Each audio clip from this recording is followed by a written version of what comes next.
Kembali lagi dalam program kampus plus 62 bersama saya Muhammad Nuni Karim dari UKM Unit Aktivitas Panahan Universitas Brawijaya yang akan menemani kalian dalam program kampus plus 62 kali ini.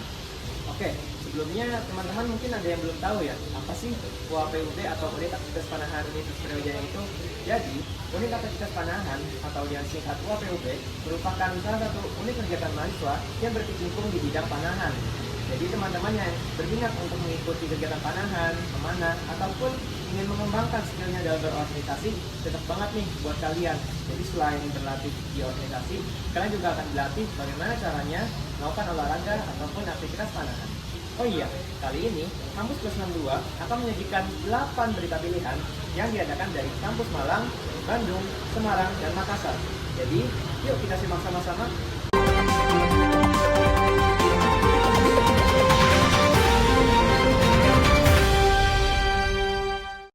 Presiden Eksekutif Mahasiswa Universitas Brawijaya Askar Rasyad mengatakan bahwa pihaknya melakukan aksi turun ke jalan bersama dengan mahasiswa kampus lain untuk memberikan kritik terhadap 100 hari Kabinet Prabowo Gibran.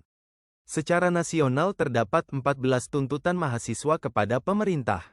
Namun menurut Aska pihaknya fokus pada isu pendidikan dan kesehatan yang saat ini dirasakan oleh mahasiswa dinomor 2-kan.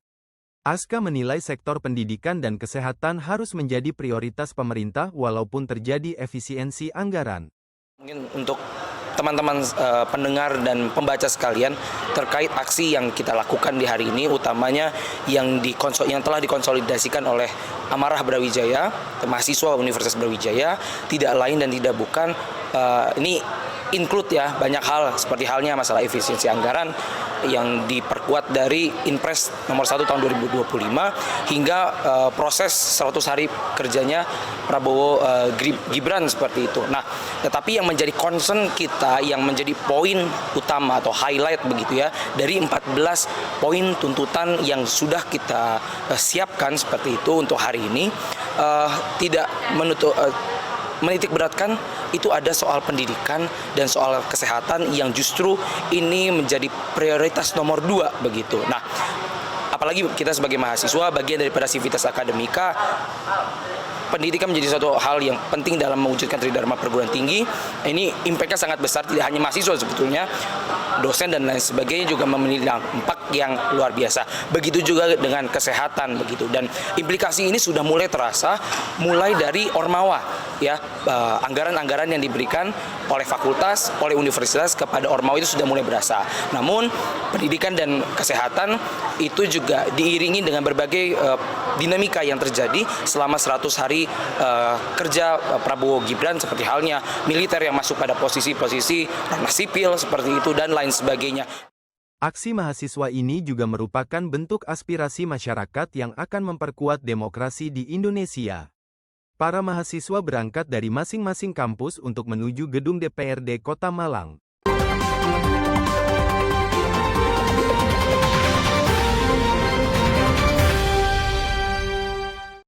Wakil Dekan Bidang Akademik Fakultas Peternakan Rizky Pravitri mengatakan pihaknya menggelar program alumni Back to Campus pada semester ini untuk mendukung dan menambah soft skill mahasiswa peternakan bersama alumni. Para alumni yang telah sukses dalam berbagai bidang diundang ke kampus untuk memberikan penjelasan dan sharing pengalaman dalam karir dan juga membangun usaha. Melalui kegiatan ini Rizky berharap mahasiswa Fakultas Peternakan memiliki informasi dan wawasan yang update dan terbaru berkaitan dengan dunia industri dan usaha. Ya, jadi memang kita punya kegiatan alumni Back to Campus 2025. Ini pertama kali kita inisiasi di semester ini. Kita itu sebenarnya ide utamanya adalah kita melihat alumni kita sudah banyak yang sukses di industri, bahkan ada yang punya usaha sendiri, ada yang sudah jadi general manager dan sebagainya. Itu masih belum terakomodir dengan baik, sehingga dari ide itulah kita berpikir baiknya mereka itu untuk menginformasikan apa sih yang mereka kerjakan atau ada di mana sih mereka itu kepada adik-adik kelasnya. Nah, itu dari sisi alumninya. Dari sisi mahasiswanya sebenarnya kenapa kita lakukan ini pun di minggu kedua perkuliahan, sehingga mahasiswa belum mendapatkan materi dari dosen. Kita kepingin di minggu awal ini mahasiswa dapat informasi dari luar. Kalau dapat mata kuliah ini, kira-kira besok saya kerja dipakai untuk apa? Rata-rata kan kita kadang-kadang mahasiswa mau kuliah mata kuliah ini apa sih fungsinya, kalau nanti saya kerja dipakainya bagaimana sih, itu belum punya bayangan. Nah, sehingga harapannya di minggu kedua mereka dengar dulu dari industri. Misalnya kalau saya bekerja, misalnya kita ada mata kuliah dasar nutrisi dan bahan pakan ternak gitu ya, ngapalin kan susah ya, tapi ketika industri ngomong kalau kita kerja di industri harus bisa bedakan pakan sumber protein, pakan sumber macam-macam gitu ya, dia nanti akan dipakai untuk seperti ini. Jadi akan lebih masuk. Nah, nanti kita dengan kurikulum OBE itu kita pakai dengan case-case tadi yang diberikan oleh alumni. Harapannya seperti itu.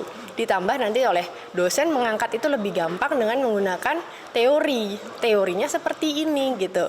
Jadi case-nya sudah ada, real di industrinya seperti apa. Harapannya dalam satu semester mahasiswa lebih memahami mata kuliah itu. Program Alumni Back to Campus juga menjadi media bagi fakultas untuk menjaga hubungan dengan para alumni. Jejaring alumni sangat penting untuk mengembangkan kegiatan Fakultas Peternakan dalam bentuk kegiatan akademik, riset maupun wirausaha.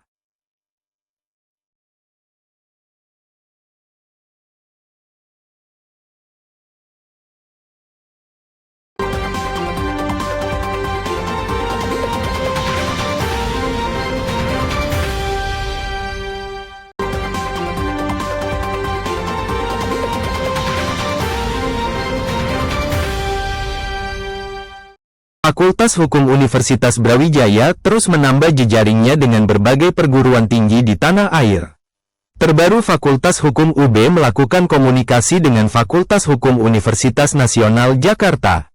Dalam pertemuan yang berlangsung di kampus UB tersebut, kedua belah pihak membahas program pertukaran dosen untuk mengajar di Malang dan Jakarta. Melalui kegiatan ini diharapkan terjadi pertukaran keilmuan dan jejaring baru.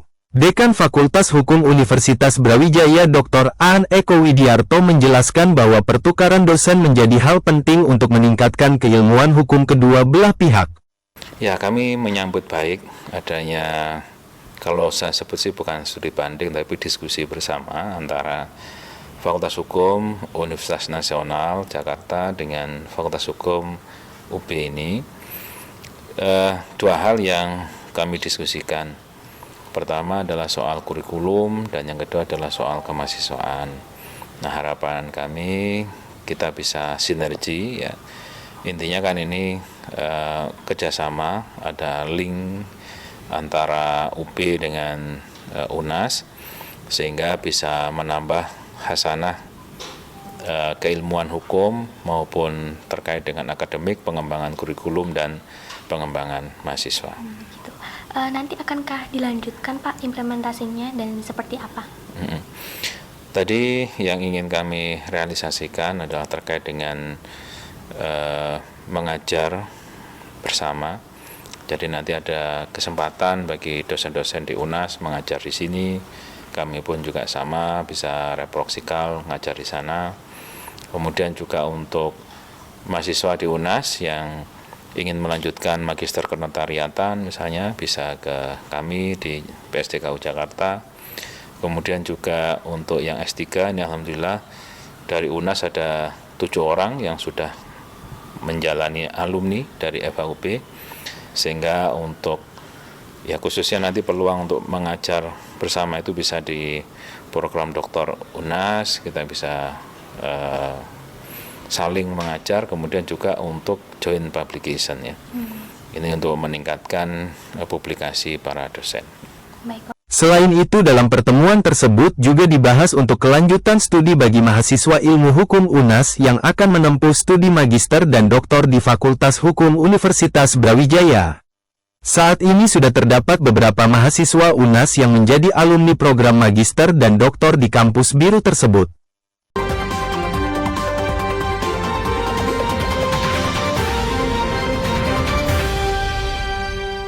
Universitas Semarang menjalin kerjasama dengan PT Maju Bangkit Indonesia Group, guna mengembangkan desa wisata di Desa Surodadi, yang terintegrasi untuk memajukan sektor pariwisata dan transportasi.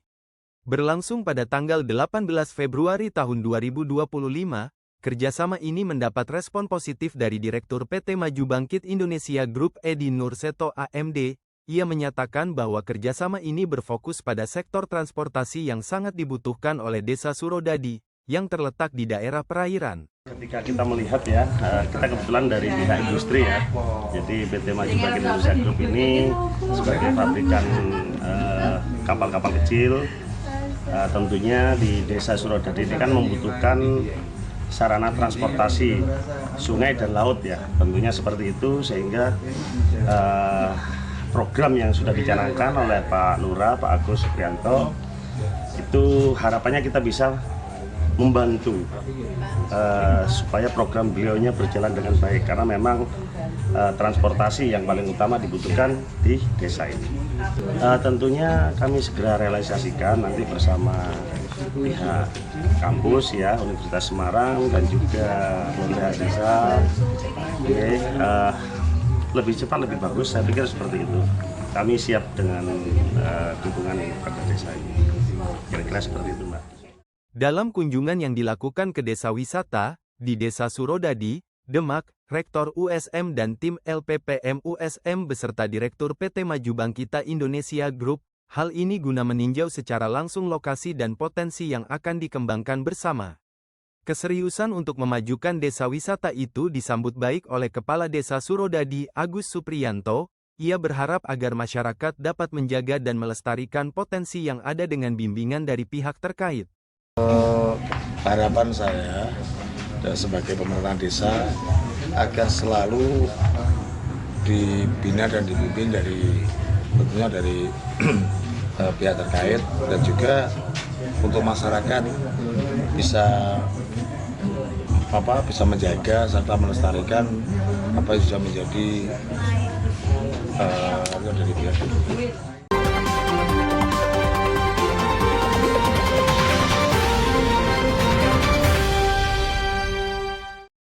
Nasiruddin, alumni Fakultas Peternakan Universitas Brawijaya Angkatan 2007, menjadi salah satu alumni yang diundang dalam kegiatan Alumni Back to Campus. Nasiruddin mengaku senang dapat memberikan saring kepada mahasiswa FAPET. Menurut Nasiruddin, program Alumni Back to Campus ini sangat bagus karena dapat menjadi jejaring bagi mahasiswa dengan para alumninya. Selain itu, para mahasiswa dapat mengetahui hal terbaru yang berkaitan dengan dunia industri dan usaha, terutama dalam bidang peternakan. Jadi fokusnya lebih ke pengalaman kita di industri atau pengalaman kita ada di lapangan, bagaimana selama ini yang kita hadapi tantangan di luar. Sehingga harapannya bisa memberikan wawasan ke teman-teman mahasiswa ini, nanti itu kita tuh kerja seperti apa sih, nanti itu di luar tuh apa sih yang kita hadapi. Nah, ini kita coba menyambungkan antara akademik dengan industri. Jadi selama ini di Indonesia dianggap gap-nya terlalu jauh, kita mencoba untuk mengurangi gap itu. Nanti ke depan, karena ini di awal semester, harapannya teman-teman jadi stimulan mereka nanti untuk melihat materi-materi di semester ini. Nanti sampai selesai, oh yang dulu diceritakan oleh alumni ada korelasinya loh dengan materi ini, dengan materi kuliah. Itu jadi goals-nya di situ. Nasiruddin berharap nantinya alumni yang lain dapat secara bergantian memberikan materi dan saring kepada mahasiswa. Dirinya optimis program ini dapat menjadi soft skill baru mahasiswa agar senantiasa sesuai dengan perkembangan zaman.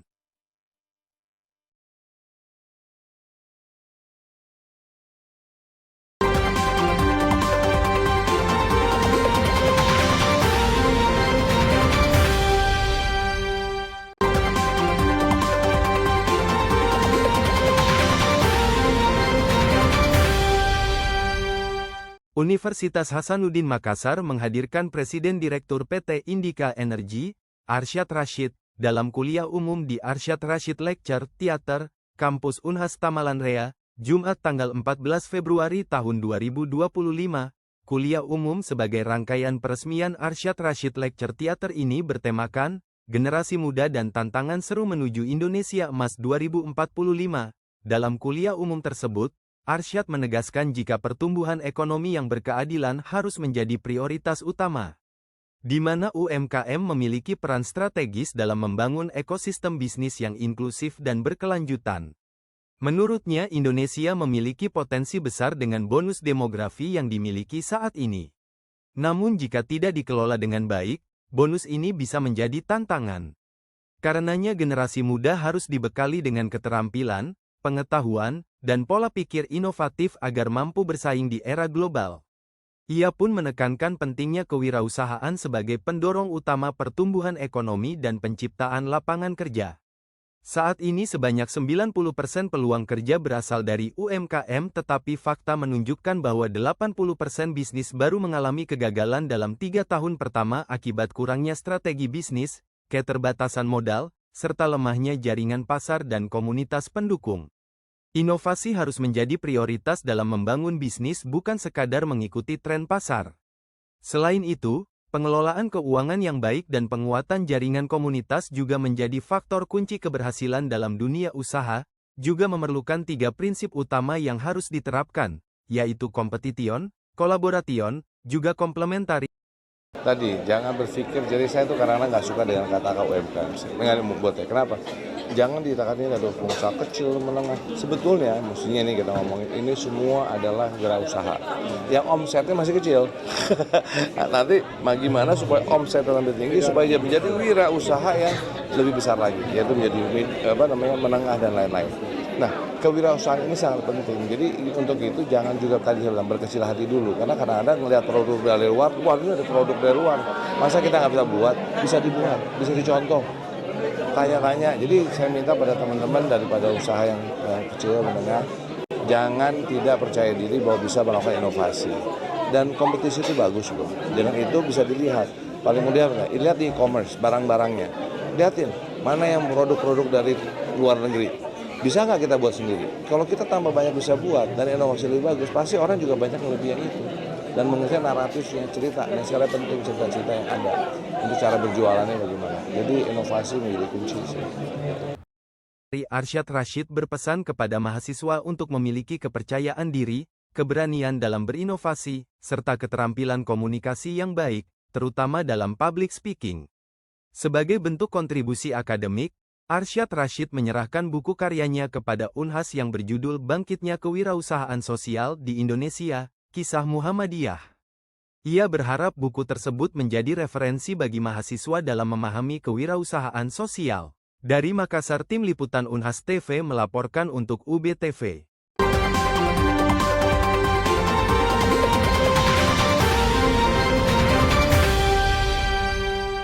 Sendi merupakan bagian tubuh yang berfungsi untuk menopang tubuh kita, agar dapat beraktivitas dengan baik sehari-harinya.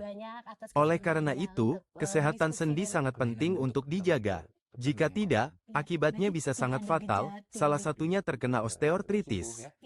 Osteoartritis merupakan kelainan pada sendi akibat perubahan struktur sendi, yang berkembang seiring bertambahnya usia. Penyakit sendi ini tergolong degeneratif karena erat kaitannya dengan pertambahan usia. Dr. Fatur Rahman, spesialis ortopedi Rumah Sakit Unpad, menjelaskan gejala apa saja yang dapat menjadi awal dari osteoartritis. Secara umum gejalanya adalah nyeri pada persendian. Nyeri pada persendian. Kita ambil contoh di sini sendi lutut ya, karena berdasarkan epidemiologi yang sering itu adalah sendi lutut. Kemudian lebih lanjut kaku itu berkelanjutan. Saat beraktivitas juga terjadi. Kemudian nyerinya bertambah, gerakannya berkurang atau kaku gitu ya. Dan terakhir anggota gerak itu mengalami, atau lutut itu, kita bicara lutut dulu aja ya, mengalami pembengkokan. Meskipun erat dengan faktor usia, tinggi dan berat badan justru menjadi faktor paling kuat ketika menyangkut kesehatan sendi. Oleh karenanya, tinggi dan berat badan diupayakan ideal, agar kesehatan sendi dapat dipelihara dalam jangka waktu panjang. Penanggulangan dari osteoartritis sendiri disesuaikan, mengikuti gejala yang ditunjukkan. Baik gejala ringan, sedang, maupun berat. Tiap gejala memiliki penanggulangannya masing-masing. Ini yang penting, jadi pertama tentu kita lakukan upaya-upaya pemantauan ya. Kalau masuk usia 40-50 ada baiknya check up ya kan. Oh, check up rutin ya berarti. Ada baiknya ya konsultasi dan lain-lainnya, cari tahu dan seterusnya. Pantau apakah tinggi dan berat badan ini ideal atau overweight atau bahkan obese Oke. gitu. Terus selanjutnya adakah gejala? Kalau ada gejala nyeri-nyeri sendi ya, bangun tidur terutama Iya. ya. Kenapa bangun tidur? Karena saat tidur itu peradangan yang ada menimbulkan reaksi ya, menimbulkan pembengkakan dan lain-lain gitu ya. Kira-kira begitu sederhananya. Saat bangun terasa sebagai satu nyeri yang khas gitu ya, akibat penekanan struktur mekanik yang ada di sekitar sendi. Meskipun beredar banyak cara menghindari osteoartritis, diharapkan cara yang sudah terbukti secara sains tetap jadi pilihan utama, agar kedepannya tidak menimbulkan efek samping yang merugikan. Untuk informasi seputar kesehatan lainnya, saksikan program Healthy Talks di kanal YouTube Divia Unpad TV. Dari Jatinangor, Sumedang, tim liputan Divia Unpad TV melaporkan untuk UBTV.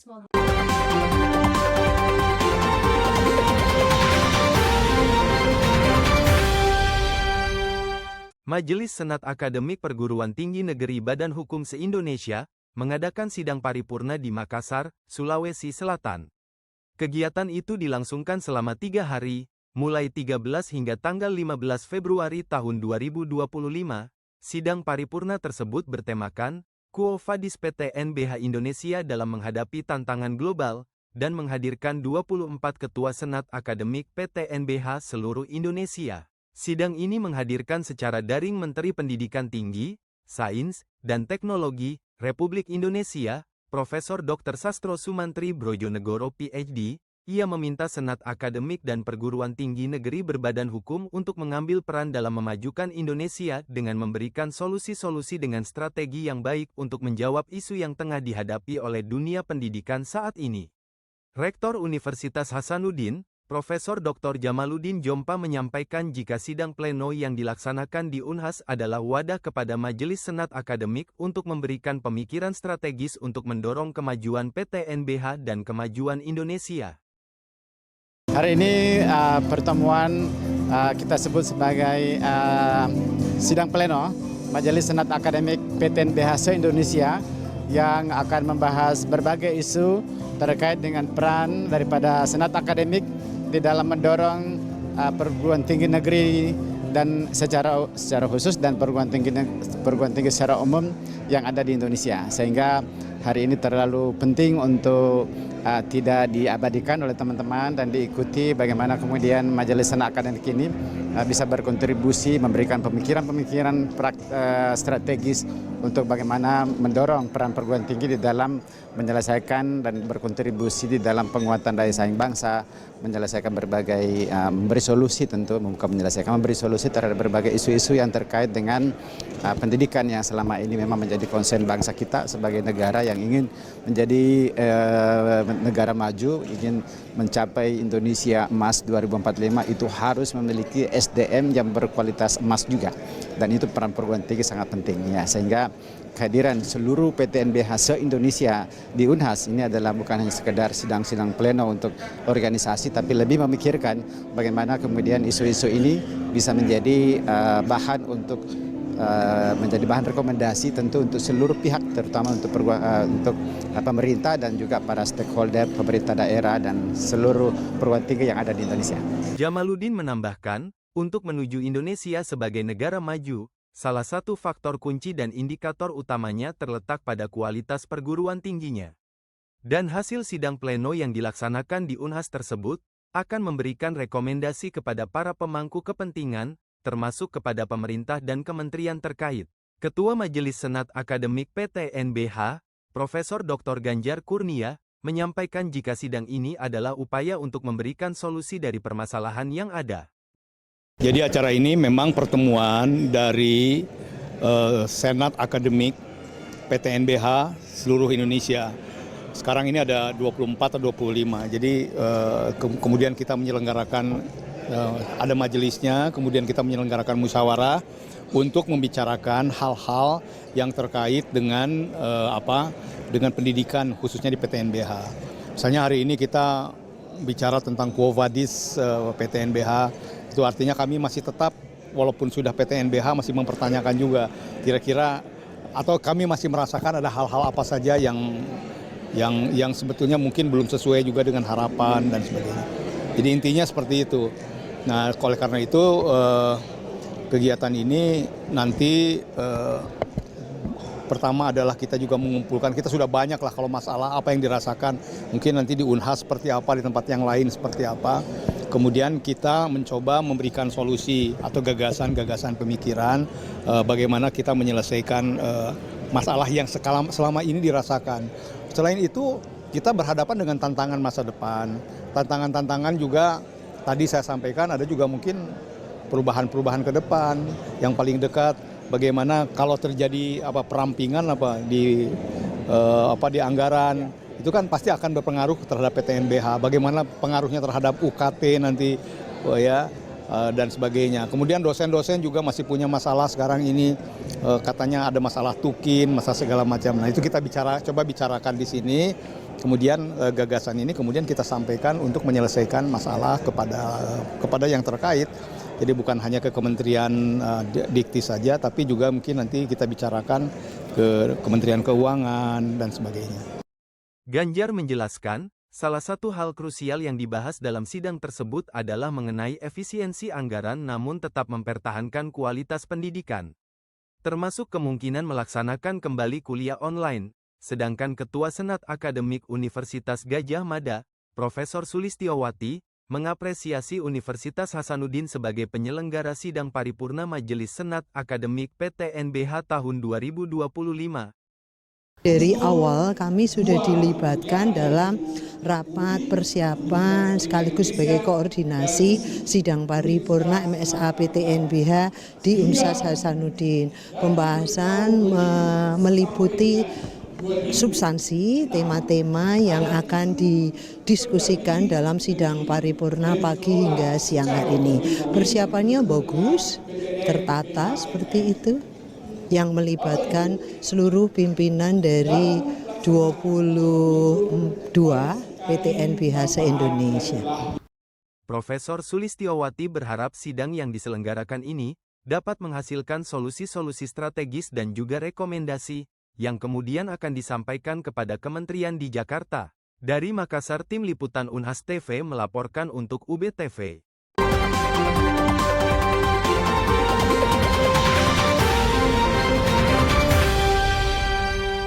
Gimana teman-teman? Bagus dan menarik sekali kan ceritanya? Nah, bagi teman-teman yang ingin tahu lebih lanjut tentang unit aktivitas panahan Universitas Brawijaya, bisa langsung ke Instagram kami yaitu @panahan_UB. Saksikan terus Kampus Plus 62 di channel YouTube Official UB TV pada hari Jumat pukul 14.30 dan hari Minggu pukul 1 siang. Jangan lupa subscribe, like, dan share agar channel ini bisa terus berkembang. Terima kasih, sampai jumpa.